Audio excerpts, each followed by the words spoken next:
So the main event for UFC 301 is Pantoja versus Steve Erceg.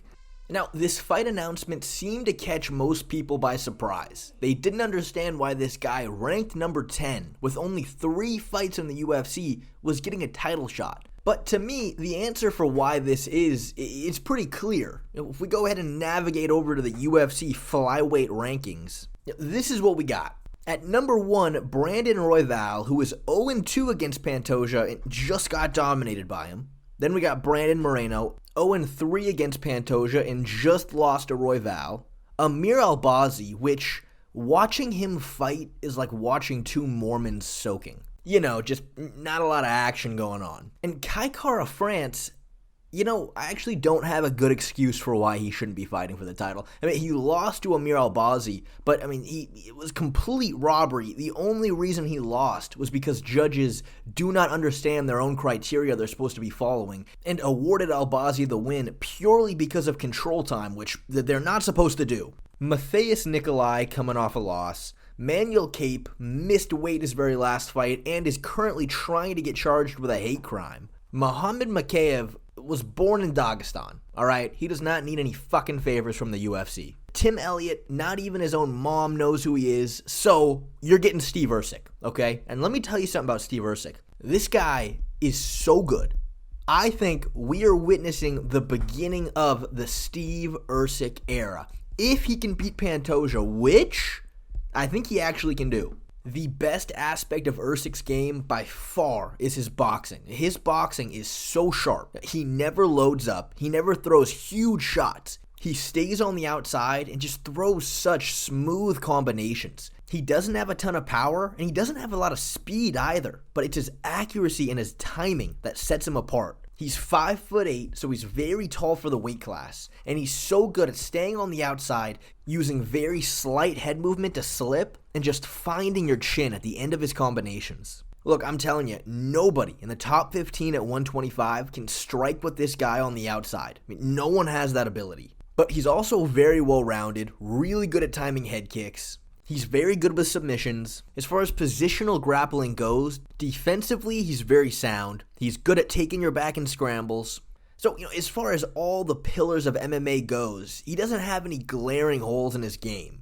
But when you look at how he matches up against Pantoja, it gets very interesting because Pantoja is just the complete polar opposite. His game plan has always been march at you, absorb damage, take you down, take your back, and submit you. And he's very good at doing this. He's a very big 125er. His punches do not look clean at all. They look very loopy and labored, but he has a lot of power and is very, very strong in the clinch. In his last fight against Brandon Moreno, it was clear Moreno was the way cleaner striker, and he landed so many straight shots on him. But Pantoja ate every single one and just went at him so hard with such a frantic pace. And he slowed down a lot at moments of that fight, but he would just grind through it, absorb damage, get his air back, and then keep going. Next to Aljamain Sterling, I think Pantoja might be the best back taker in the UFC.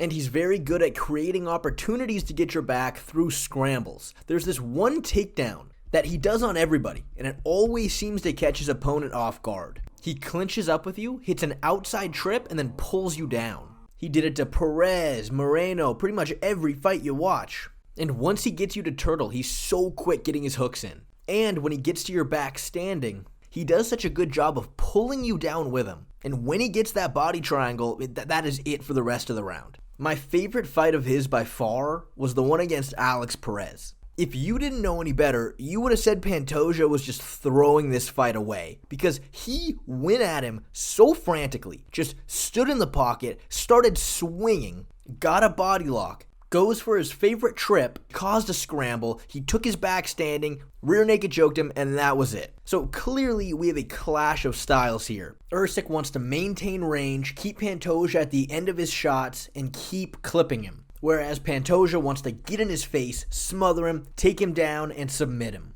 So how is this fight going to look? Well, for one, there is an area where Erceg is definitely vulnerable, and that is in the pocket. For how good and clean of a striker he is on the outside, you close the distance and he is there to get hit. But he's got a hell of a chin. I mean, he ate some bombs from Costa. And it's this fight against Costa that makes me nervous for Erceg going against Pantoja. For the most part, Steve did a very good job staying on the outside, landed a lot of clean shots, even dropped him once with a good right hand. But there were times that Costa would blitz. And a lot of times, Erceg would do a good job sliding just out of range, but he would never make him pay for overextending. And if you don't do that, they're just going to keep coming. And eventually he landed, and Steve got really hurt. So it's a pretty safe bet to say that Pantoja is going to really try to overwhelm Erceg. He's going to want to try to immediately close the distance, swing punches, get a body lock, try taking him down, taking his back. Steve and his team should be very, very well aware of this strategy. So their game plan, in theory, should be to time a right hand off him trying to close the distance. And a really important key to doing this is having good movement, to constantly be circling, constantly stay on the outside. Don't make it easy for Pantoja just to walk into range. But based on Erceg's run in the UFC so far, he hasn't really shown to utilize movement like that. He tends to want to stay pretty planted. So, if that's going to be the case in this fight, here's what everything comes down to. Can Pantoja take his back? And if he does, can he finish him? Again, going back to Erceg's fight with Costa, there was a moment when he got taken down, he was in bottom half guard, and he turtled without having the underhook. Which, if you do that against a guy like Pantoja, you are going to get your back taken, no question. But to give him credit, there were a lot of times in that fight he did get the underhook before coming up. As long as he does that, you really eliminate the possibility of getting your back taken. And, in theory, his entire training camp should be dedicated to getting up without giving up his back. So, if Pantoja cannot finish him, and we start getting into the second, third, fourth round where he really starts slowing down, that is where Erceg is going to really start taking over. Against Moreno, Pantoja would have these moments of huge explosions, where he would have a lot of success, but Moreno would survive, and Pantoja would be forced to take minutes of breaks, where he would just be standing on the outside trying to move away, get his air back, and then he would go at him again. If this fight can get to those points where Pantoja really needs to start taking breaks, I think that's when he's really going to start getting into trouble.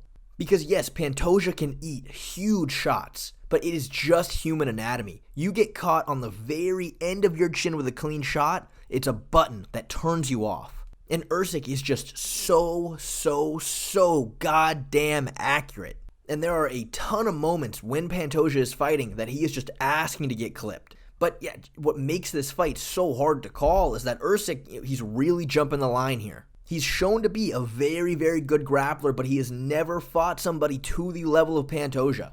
And honestly, we are not going to know how he responds to it until they fight. I think it's clear that Pantoja is going to be the all-around better grappler. I think he's going to be stronger than him in the clinch, but can Erceg survive? That is the big question. I think if he can, there's a high possibility he gets the finish, and then boom, welcome to the Steve Erceg era.